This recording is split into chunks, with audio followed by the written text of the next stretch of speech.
कहते हैं नया साल नई उम्मीद लेकर आता है, नए सपने, नया जोश और कुछ नया करने का जज्बा। लेकिन कभी कभी हम भूल जाते हैं कि आप चाहे कुछ भी कर लें, कुछ चीज़ों को आप बदल नहीं सकते, क्योंकि कभी कभी अपने माजी से पीछा छुड़ाना नामुमकिन होता है। मेरा नाम है अंकन बोस और आप सुन रहे हैं भय ओरिजिनल्स का न्यू ईयर स्पेशल दस्तक।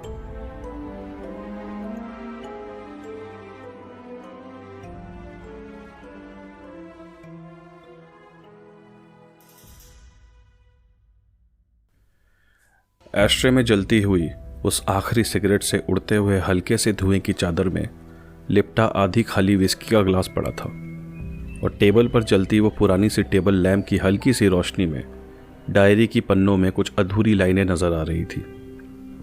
बाहर हल्की हल्की बारिश पड़ रही थी और जलती बुझती उस टेबल लैंप की फड़फड़ाती हुई रोशनी के बीच समीर टेबल पर लिखते लिखते ही सो गया था। कई सालों से वो राइटर बनने के लिए स्ट्रगल कर रहा था और अपना छोटा सा शहर पीछे छोड़ अब दिल्ली में रह रहा था। 31 दिसंबर की रात थी और कुछ ही देर में नया साल हम सबकी जिंदगी में आने वाला था कि तभी दरवाजे पर किसी ने दस्तक दी। समीर ने धीरे से अपनी आंखें खोली तो उसके कमरे में उसे सब कुछ धुंधला नजर आ रहा था, जैसे कि उसकी आंखों को किसी ने पतली सी चादर से ढक रखा हो। शायद कुछ ज्यादा ही पी ली थी उसने उस रात। उसने टेबल पर अलार्म क्लॉक को हल्के से अपने हाथों से उठाया और टाइम चेक करने लगा। अरे यार, इस टाइम कौन आया है? वो थोड़ा सा फ्रस्ट्रेटेड फील कर रहा था। उधर दरवाजे पर एक बार फिर से किसी ने दस्तक दी। अरे भाई, आ रहा हूं, 1 मिनट तो दो यार। वो ऊंची आवाज में बोलते हुए उठा और अपनी लड़खड़ाती हुई कदमों को चेयर का सहारा लेकर संभाला।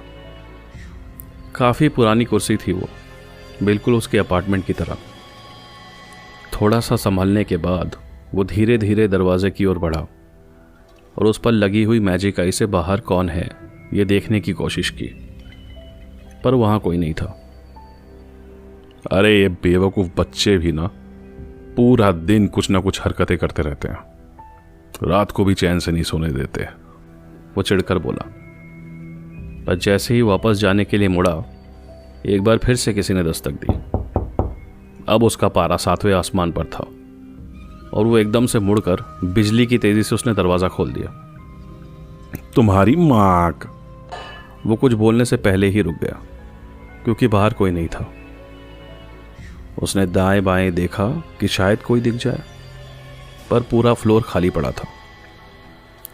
उसने सोचा बाहर निकल कर देख लेता हूं, पर एक कदम लेते ही उसके पैरों से कुछ टकराया।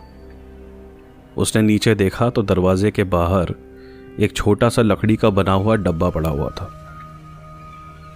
ये क्या है? हैरानी के साथ उसने वो डब्बा उठाया और उसको गौर से देखा। फिर दाएं बाएं देखा, वहां पर अभी भी कोई नहीं था। उसने हल्के से दरवाजा बंद किया और उस डब्बे को लेकर अंदर चला गया। उस डब्बे को टेबल पर रख कर वो कुर्सी पर बैठा और उसको हैरानी भरी नजरों से देखने लगा। जलती बुझती उस टेबल लैंप की रोशनी उसको परेशान करने लगी थी, तो उसने उसको बुझा दिया और डब्बे को हाथों में उठाकर गौर से देखा तो उसमें हिब्रू भाषा में कुछ शब्द और कुछ विचित्र निशान गड़े हुए थे। नहीं भी तो ये कम से कम 1000 साल पुरानी लगती है, वो खुद से बोलते हुए उसे खोलने की कोशिश करने लगा। उस डब्बे में अजीब दिखने वाले छोटे छोटे ताले हर तरफ लगे थे। ऐसी चीज समीर ने न कभी देखी थी। ऐसा लगता था मानो जिसने भी ये बनाया था वो नहीं चाहता था कि कोई भी इसे खोले, या फिर हो सकता है वो चाहता था कि कोई विशेष व्यक्ति ही इसे खोल पाए। वो अभी डब्बे को खोलने की कोशिश ही कर रहा था कि अचानक से उसका हाथ डब्बे के नीचे की ओर बने हुए एक स्विच से टकराया और जैसे ही उसने उसको दबाया, सारे ताले एक एक करके खुद ब खुद खुलने लगे। अरे वाह, ये तो मस्त है, समीर मुस्कुराते हुए बोला। डब्बे में क्या हो सकता है, ये जानने के लिए वो काफ़ी उत्साहित था। उसे लगा हो सकता है कि किसी दोस्त ने उसे नए साल में कोई सरप्राइज गिफ्ट भेजा हो। डब्बे के अंदर जब उसने उसे खोल कर देखा तो उसे कुछ कागज़ के पन्ने मिले। उसने पहला पन्ना उठाया तो उस पर लिखा था, वो आएगी तुम्हारे लिए, वो हर तरफ है और आज रात तुम सदा के लिए उसके हो जाओगे। समीर ने उसको पढ़ा और पन्ने को टेबल पर रख दूसरा पन्ना निकाला। उस पर लिखा था, बारिश की बूंदें उसे नींद से जगाएंगी और जब चांद बादलों में छिपेगा तुम्हें उसके आने का एहसास होगा। ये क्या मजाक है यार, जहाँ चूहा नहीं आता वहाँ वो आएगी। अपना दिल का दरवाज़ा तो खुला है, आना हो तो आ जाए। समीर अपनी भौहें चढ़ाकर बोला। उसने उस पन्ने को मसल कर फेंका और एक सिगरेट जलाकर लंबी सी कश लेते हुए बोला, अब देखते हैं इस तीसरे पन्ने में क्या लिखा है। उसने वो पन्ना निकाला और पढ़ने लगा। वो जितना तुम्हारे करीब होगी उसकी आवाज़ उतनी ही दूर से आएगी और जितना तुमसे दूर होगी उसकी आवाज़ उतनी ही करीब से सुनाई देगी। अब समीर ने आखिरी पन्ना निकाला। उस पर लिखा था, अगर तुमने गुनाह ना किया होता तो हम उसे तुम्हारे लिए नहीं भेजते। यह पढ़कर समीर को खूब तेज हंसी आई। उसने आधा खाली पड़े विस्की के ग्लास को टेबल पर से उठाया और एक ही घूंट में पी गया। अब ये ग्लास उसके हाथों में ही था कि उसे लगा कि किचन से उसे कुछ सुनाई दिया। उसने अपनी गर्दन घुमाई तो उसे ऐसा लगा जैसे उसके कानों में किसी ने कुछ कहा, तुम भूल गए ना मुझे। उसे पूरे घर में किसी औरत के चलने का एहसास हो रहा था। ये क्या हो रहा है? समीर घबराते हुए किचन की ओर गया, पर वहां तो कोई भी नहीं था। लगता है मैंने आज कुछ ज़्यादा ही पी लिया है। समीर ने खुद को समझाते हुए कहा, कुछ नहीं है, ये सिर्फ मेरा भ्रम है। मैं तुम्हारे दिमाग में नहीं, अपने घर में हूँ। उसने किसी को चीख कर बोलते हुए सुना। समीर ने महसूस किया कि उसकी दिल की धड़कनें अचानक से बढ़ गई हैं और वो पूरा पसीने में नहाया हुआ है। वो जितना तुम्हारे करीब होगी उसकी आवाज़ उतनी ही दूर से आएगी और जितना तुमसे दूर होगी उसकी आवाज़ उतनी ही करीब से सुनाई देगी। अचानक से समीर को तीसरे पन्ने पर लिखी हुई बात याद आते ही उसके पैर कांपने लगे। वो अपार्टमेंट से बाहर निकलने के लिए दरवाजे की ओर भागा, पर जहां दरवाजे को होना चाहिए था वहां अब एक दीवार के सिवाय और कुछ नहीं था। दरवाज़ा कहाँ गया? वो परेशान हुए तेज तेज उस दीवार पर अपने हाथ मारने लगा। अभी वो वहां से बाहर भागने का रास्ता ढूंढ ही रहा था कि उसे लगा पीछे से कोई गुजरा। भय से उसके रोंगटे खड़े हो गए और उसे अपने पूरे बदन में एक अजीब सी ठंड महसूस हो रही थी। उसने मुड़कर देखा तो वहां कोई नहीं था। पिंजरे में बंद पंछी और उसके बीच कोई ज़्यादा फर्क नहीं था। वो अपने ही घर में फंस चुका था। उसे कुछ समझ नहीं आ रहा था कि क्या करे, तो उसने वही किया जो कोई भी घबराया इंसान उस वक्त कर सकता था। वो तेज़ी से अपने बेडरूम के अंदर भागा और अंदर से उसको लॉक करके कांपती पैरों के साथ अपने बिस्तर पर जाकर बैठ गया। उसने सोचा किसी दोस्त को फ़ोन करके मदद मांगे, पर उसका मोबाइल भी दूसरे कमरे में कहीं छूट गया था। कहते हैं ना, जब मुसीबत आती है तो चारों तरफ से एक साथ आती है। उसका दिल इतनी तेज़ धड़क रहा था कि उसे अपनी एक एक धड़कन साफ सुनाई दे रही थी। अपने चेहरे और सर से उसने अपने पसीना साफ किया और घुटनों में मुंह छुपाए अंदर ही अंदर ऊपर वाले को याद करने लगा। शायद 1 ही मिनट बीता होगा कि बेडरूम के दरवाजे पर एक बार फिर से दस्तक हुई। मुझे अंदर आने दो, हमने भी तो तुम्हें एक बार अंदर आने दिया था ना। उसके कानों में कोई फुसफुसाया। तुम जो भी हो, चली जाओ यहाँ से। समीर घबराते हुए बोला और फूट फूट कर रोने लगा। चली जाओ। वो टूटी हुई आवाज़ में बोलते हुए खुद को संभालने की कोशिश करने लगा और पूरे कमरे को देखने लगा कि शायद वहाँ से बाहर निकलने का कोई रास्ता मिल जाए। लेकिन वहाँ सिवाय एक पुराने बिस्तर के जिस पर वो बैठा था, उसे छोड़कर कोने में रखी अलमारी, फर्श पर बिखरे हुए कुछ पुराने गद्दे कपड़े, टेबल पर रखा हुआ एक लैपटॉप और खिड़की के पास एक स्टूल पर रखे लैंडलाइन के सिवा और कुछ नहीं था। वो उठा और लड़खड़ाते कदमों के साथ लैपटॉप के सामने वाली कुर्सी पर जाके बैठ गया। लैपटॉप को ऑन करके उसने इंटरनेट पर ओल्ड जूइश बॉक्स सर्च किया। उसने एक ऑनलाइन आर्टिकल के लिंक पर क्लिक किया तो उस पर किसी डी बुक का जिक्र था। आर्टिकल पढ़ते ही भय से मानो उसकी सांसें अटक गई।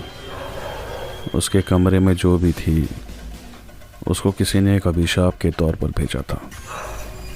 एक ऐसी प्राचीन क्रिया जो उसे अकेला तो नहीं छोड़ने वाली थी। वो तुरंत कुर्सी से उठा और घबराते और बिलखते हुए ताज़ी हवा के लिए खिड़की की तरफ बढ़ा। दरवाजे के बाहर जो कोई भी उसका इंतज़ार कर रही थी, उसके बारे में सोचकर ही उसके शरीर का सारा खून जम चुका था। बाहर बहुत तेज़ बारिश हो रही थी और चांद बादलों के पीछे पूरी तरह से ढका हुआ था। कुछ ही पलों में जैसे समीर की ज़िंदगी एक ऐसे मोड़ पर आकर खड़ी हो गई थी जिसकी उसने कभी सपने में भी कल्पना ना की थी। अगर तुमने गुनाह ना किया होता तो हम उसे तुम्हारे लिए नहीं भेजते। उस आखिरी पन्ने में जो लिखा था उसे सोचकर समीर को पिछले साल जुलाई महीने में घटी एक घटना याद आई। समीर अपने काम से ब्रेक लेकर शहर की भागदौड़ से बचने के लिए भारत के मध्य में बसे एक अनजान गांव में छुट्टियां मनाने गया था, जब अचानक से उसकी गाड़ी खराब हो गई। बहुत खूबसूरत जगह थी वो, सुकून से भरी हुई अनछुई सी जगह थी। जिधर भी नजर जाती थी सिवाय सादगी के और कुछ नजर नहीं आता था, न वहां के वातावरण में और न ही वहां के लोगों में। जब काफी देर तलाशने के बाद भी समीर को कोई मैकेनिक नहीं मिला तो वो रात बिताने के लिए किसी जगह की तलाश करने लगा। और छोटे से उस गांव में ना कोई होटल था और ना ही कोई धर्मशाला। समीर लक्ष्यहीन यहां वहां भटक ही रहा था कि दूर से आती हुई एक पुरानी सी गाड़ी पर उसकी नजर गई। उसने झट से उस गाड़ी को रुकने का इशारा किया, इस उम्मीद में कि शायद उसे उस गाड़ी में किसी होटल या किसी जगह तक लिफ्ट मिल जाए जहां वो आज रात बिता सके। उसने सोचा कल सुबह वो किसी मैकेनिक को ढूंढकर लाके गाड़ी बनवा लेगा। वो गाड़ी उसके पास आकर रुकी। अंदर एक बहुत ही बूढ़ा सा आदमी बैठा था। चेहरे पर पड़ी हुई बेहिसाब झुर्रियों को देखकर लगता था कि कम से कम 80 साल का होगा। चश्मों के पीछे छुपी आंखों के पर्दों पर पड़ी सफेदी को देखकर लगता था जैसे कुछ ही सालों में उसे दिखना ही बंद हो जाएगा। सर पर सिर्फ कुछ ही बाल बचे थे और उस पर पहने किप्पा को देखकर समीर को अंदाजा हो गया कि ये आदमी यहूदी धर्म से संबंध रखता है। क्या मैं तुम्हारी कुछ मदद कर सकता हूं बेटा? उस बुढ़े आदमी ने दुर्बल सी आवाज में पूछा। मेरी गाड़ी खराब हो गई है, नई जगह है और मैं पिछले 1 घंटे से किसी मैकेनिक को ढूंढने की कोशिश कर रहा हूँ। रात भी होने को है, तो अगर आप मुझे रात बिताने के लिए किसी होटल या किसी धर्मशाला तक ड्रॉप कर देते तो बड़ी मेहरबानी होती। समीर गाड़ी की तरफ बढ़ते हुए बोला, मैं यहीं पास में ही रहता हूँ, अगर तुम चाहो तो मेरे घर पर आज की रात बिता सकती हो। उस बुढ़े आदमी ने मुस्कुराकर समीर से कहा। बहुत शुक्रिया आपका, मेरा नाम समीर है। मैं आपको तकलीफ नहीं देना चाहता। आप अगर मुझे बस किसी होटल या धर्मशाला तक छोड़ दें तो मैं मैनेज कर लूँगा। समीर उस आदमी से हाथ मिलाते हुए बोला, ये बहुत छोटी सी जगह है, यहाँ तुम्हें होटल नहीं मिलेगा। अंधेरा होने वाला है, गाड़ी में बैठ जाओ। उस बुढ़े आदमी ने थोड़ा सा खिसक कर बाईं ओर का दरवाज़ा खोला और समीर को गाड़ी में बैठने का इशारा किया। समीर भी मुस्कुराकर अंदर बैठ गया। कहाँ से हो? आसपास से तो नहीं लगते। अपनी कमज़ोर नज़र से सड़क पर ध्यान लगाते हुए उस बूढ़े ने पूछा। बदायूं से हूँ, लेकिन अभी कुछ महीने पहले दिल्ली शिफ्ट हुआ हूँ। राइटर बनना चाहता हूँ, समीर ने जवाब दिया। खुद पर भरोसा रखोगे तो एक दिन ज़रूर बड़े राइटर बनोगे, बूढ़े ने समीर से कहा। आ गया घर, उस बूढ़े ने अपनी कांपते हाथों से इशारा करते हुए दिखाया। धीरे धीरे चलती वो गाड़ी बाईं ओर मुड़ते हुए कच्ची सड़क पर से गुजरते हुए एक घर के सामने जाके रुकी। घर काफी पुराना सा लग रहा था। बाहर रस्सी पर कुछ कपड़े सुखाने के लिए टंगे हुए थे और घर के बाहर झूले के पास एक पुरानी सी जंग लगी हुई साइकिल पड़ी थी। सालों से किसी ने ना चलाई हो जैसे। समीर ने देखा घर के बाहर एक बूढ़ी औरत खड़ी थी। 70 साल की रही होगी। अलीसा, मेरी बीवी, उस बूढ़े ने उसकी ओर इशारा करते हुए समीर से कहा। बहुत सुंदर है, समीर गाड़ी का दरवाज़ा बंद करते हुए बोला और अपना हाथ हिलाते हुए उस औरत को हेलो बोला। देखो तो अलीसा, आज हमारे घर पर मेहमान आया है। बूढ़ा धीरे धीरे अपनी बीवी की ओर बढ़ते हुए बोला। उसको देखकर लगता था कि उसको चलने में बड़ी तकलीफ हो रही थी। अलीजा ने उसके घर के बाहर बनी सीढ़ियों से चढ़ने में उसकी मदद की और उसे अंदर ले गई। अंदर आ जाओ, इसे अपना ही घर समझो, उस बूढ़े ने समीर से कहा और अलीजा ने भी उसे अंदर चलने को कहा। समीर ने अपने हाथों और पैरों को थोड़ा सा आराम देने के लिए एक अंगड़ाई ली और उनके पीछे पीछे घर के अंदर चला गया। अंदर कमरे को देखकर लगता था कि वहां रहने वाले काफी धार्मिक थे। जगह जगह पर दीवारों पर भगवान की तस्वीरें और अन्य धार्मिक वस्तुएं रखी थी। बीच में एक सोफा और सेंट्रल टेबल रखा था। उसके अलावा एक पुराना सा टीवी और किताबों से भरी हुई बुकशेल्फ थी, जिस पर हिब्रू भाषा में लिखी हुई कई किताबें थी। आओ समीर, मैं तुम्हें तुम्हारा कमरा दिखाती हूँ, अलीजा ने मुस्कुराते हुए समीर से कहा।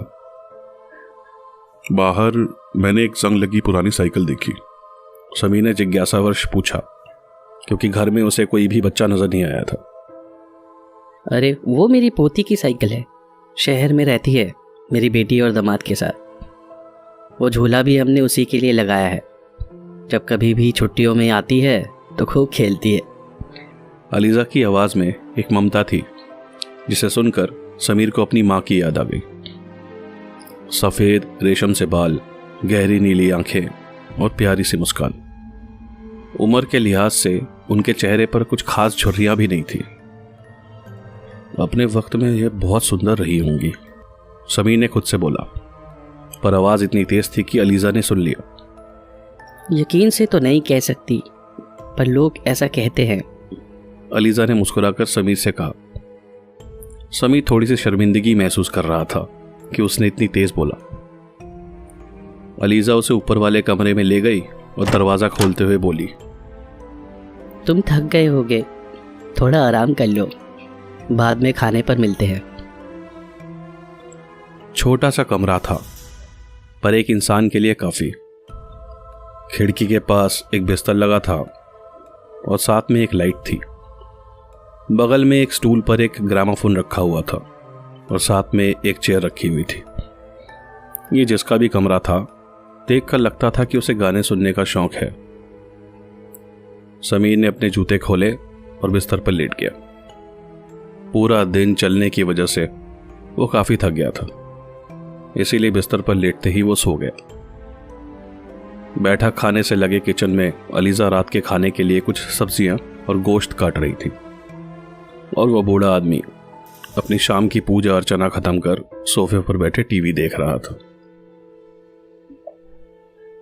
समीर अच्छा लड़का है ना? अलीजा ने सब्जियां काटते हुए पूछा। हाँ, अच्छा हुआ मैं उसको मिल गया, वरना रात को इस अनजान जगह पर पता नहीं बेचारा क्या करता, उसने जवाब दिया। मैं रात के लिए एक दाल, सब्जी और गोश्त बना रही हूँ। अच्छा लगेगा उसको। अलीज़ा ने जवाब दिया। बूढ़ा टीवी देखते हुए बोला। क्या हुआ, बोलो ना। खाने के मामले में बहुत नखरे करती है वो, आपको तो पता है। अरे हाँ बाबा, तुम्हें तो पता है उसको गोश्त कितना पसंद है। आप एक बार जाकर उसको देखो ना।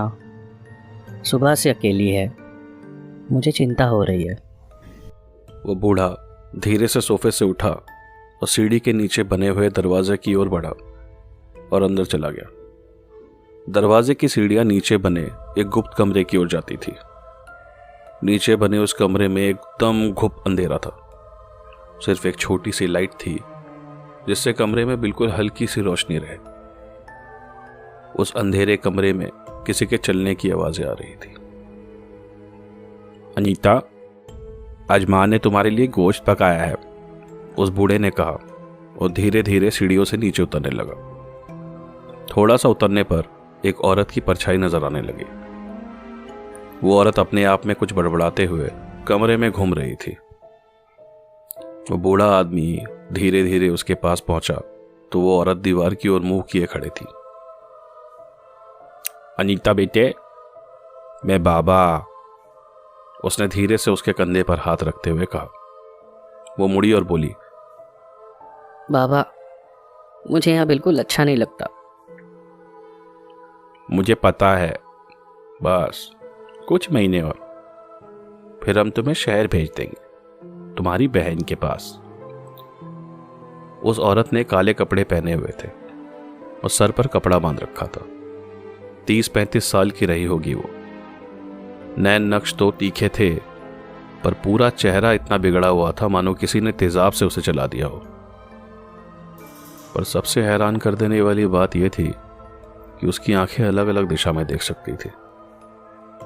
उसकी दाहिनी आंख से उस बूढ़े आदमी को देख रही वो औरत बाईं आंख से कभी ऊपर तो कभी नीचे देखते हुए पूरे कमरे को टटोल रही थी। उसकी हालत देखकर लगता था कि नहीं भी तो कम से कम 6 महीने के गर्भ से थी। आओ, चलो बैठे, थोड़ी देर में तुम्हारी माँ भी यहीं आ जाएगी। उसने उसका हाथ पकड़ते हुए कमरे के बीचों बीच रखी एक मेज के पास ले जाने लगा। दोनों उसकी बगल में लगे कुर्सियों पर बैठे और थोड़ी देर में अलीज़ा भी हाथों में प्लेट लिए सीढ़ियों से नीचे आ गई। उसने खाना रखा और बैठ गई। एक आंख से अपने बाबा को तो दूसरे से बाईं ओर बैठी अपनी माँ को देख अनीता बहुत खुश लग रही थी। उधर समीर एक झटके से उठ गया, पूरे का पूरा पसीने में नहाया हुआ। उसने एक बार फिर वही डरावना सपना देखा था जो बचपन से लेकर आज तक वो देखता आ रहा था। जब वो छोटा था तो अक्सर अपने भाई के साथ रेलवे ट्रैक्स पर जाकर खेला करता था। वहां दोनों भाई छोटे छोटे पत्थर इकट्ठे करते और आती जाती ट्रेनों पर फेंक कर मारते। ऐसे ही एक दिन दोनों रेलवे ट्रैक्स पर पत्थर फेंकते हुए टनल के अंदर दौड़ते, ये देखने के लिए कि ट्रेन के आने से पहले अगली तरफ कौन पहले पहुंचता है।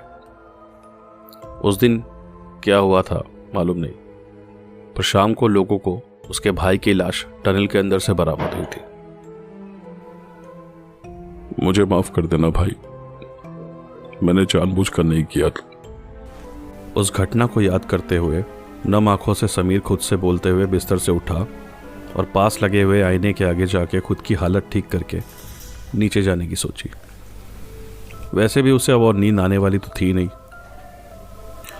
वो बैठक खाने में पहुंचा तो गर्म खाने की खुशबू से उसके मुंह में पानी आ गया और उसने रसोई में जाके चुपके से गोश्त का टुकड़ा उठाकर खा लिया। सब कहाँ गए? उसको ना ही वो बूढ़ा आदमी नजर आ रहा था ना अलीज़ा, तो वो उन्हें ढूंढने लगा। वो घर के बाहर भी नहीं थे तो गए कहाँ। वापस अंदर आने पर उसको हल्की हल्की आवाज़ें सुनाई देने लगी। वो उन आवाज़ों की ओर बढ़ा तो देखा सीढ़ियों के नीचे बने दरवाजे के पीछे से आ रही थी। उसने अपने कान दरवाजे पर रखकर सुनने की कोशिश की तो उसे बहुत साफ सुनाई दिया। थोड़ा सा और खा लो अनीता, बच्चे के लिए तुम्हारा खाना ज़रूरी है। नीचे से उस बूढ़े आदमी की आवाज़ आ रही थी। कौन हो सकता है नीचे? ये सोचकर उसकी उत्सुकता और बढ़ गई। उसने अंदर झांकने के लिए हल्का सा दरवाज़ा खोला, पर उसे सिवाय अंधेरे के कुछ और नज़र नहीं आया। उसने दरवाजे को थोड़ा सा और खोलने की कोशिश की तो उसे उस बूढ़े की आवाज़ सुनाई दी। अनीता बेटा, तुम अपनी माँ के साथ यहीं रहो और अपना खाना ख़त्म करो, ठीक है? अलीज़ा, मैं समीर को एक बार देख कर आता हूँ। समीर ने जल्दी से बिना आवाज़ किए दरवाज़ा बंद किया और चुपचाप वापस ऊपर वाले कमरे में चला गया। उसे पता था कि वो बूढ़े को ऊपर आने में वक्त लगेगा, तो उसने फटाफट से जूते उतारे और खुद बिस्तर पर लेट गया, मानो जैसे सोया हो। अभी तक सो रहे हो? उठ जाओ, खाना खाने का वक्त हो गया है, उस बूढ़े ने दरवाज़ा खोलते हुए कहा। वो उठा और उसके साथ नीचे जाके खाना खाने लगा, पर उसका ध्यान खाने पर कम और दरवाजे के पीछे कौन था उस पर ज़्यादा था। रात के 2 बजे जब हर कोई खा के सो गया